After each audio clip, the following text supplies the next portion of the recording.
But I think that everybody needs a voice to a degree, and social media platforms are now the most important platforms on the planet.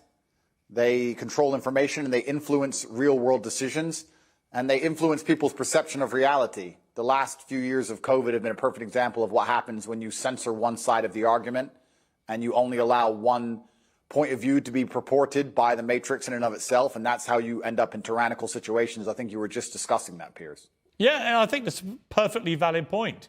You know, people have quite rightly held me to task over some of the positions I took during the COVID pandemic, notably when the scientists said as a definitive fact that you couldn't transmit the virus if you had the vaccine. It turned out that wasn't true.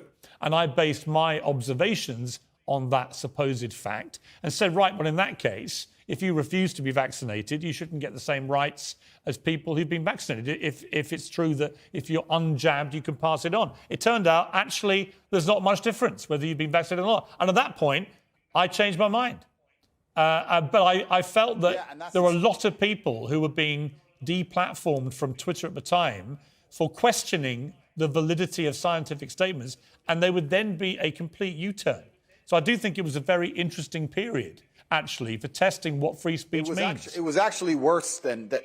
You're right, Piers, but it was actually worse than interesting, because what happens is when you censor an entire side of the argument and only allow one side of the argument to have a voice, you are changing reality in real time. You are shaping the world.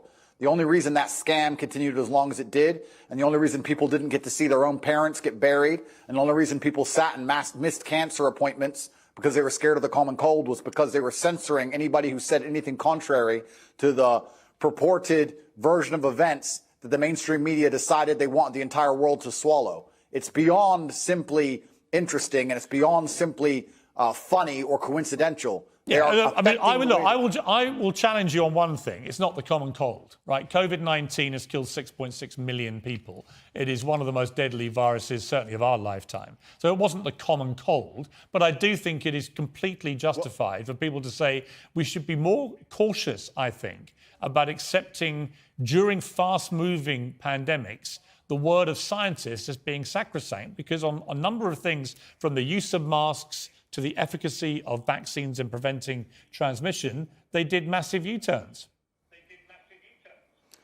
I've read enough history books to know that the people who do the censoring are never the good guys. And they've been censoring a lot of arguments for a very long time in the name of good. They are weaponizing virtue, and it's always in the name of tyranny. Anybody who is out here trying to silence an entire side of an argument on any subject, whether it's COVID-19, immigration, anything else, they are the evil people who are out for absolute mind control of the populace. And they should be feared.